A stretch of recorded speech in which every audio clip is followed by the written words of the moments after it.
Hollywood films always show card counting as this super complicated mathematical equation.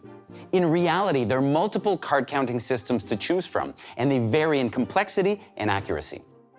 Lesson 3, learn the most popular card counting system, HiLo. The most popular card counting system is called the HiLo count.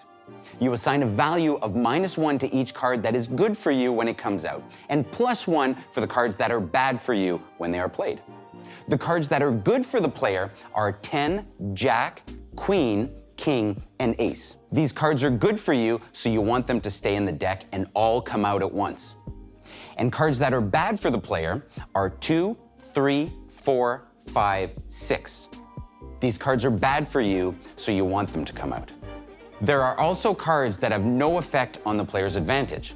These get a value of 0 and are 7, 8, 9. So based on these values, every time you see a card being played that would have been good for the player, we count -1. That's because it's no longer in the deck. So if we see a 10, Jack, Queen, King, or Ace, we count -1. Every time we see a 2, 3, 4, 5, or 6 played, we remember these are bad cards for the player. So we want them to be played. Therefore, we add +1 to our count.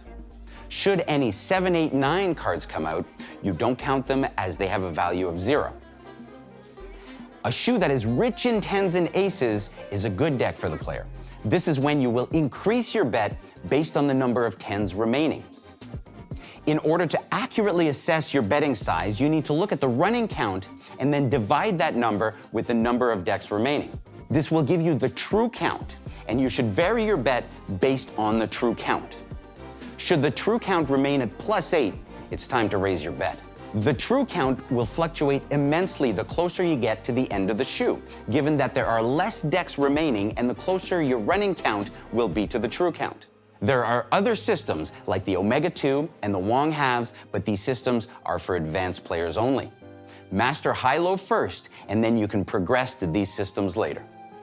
Thanks for watching, players. If you want to learn more, check out our guides on blackjack strategy through the link.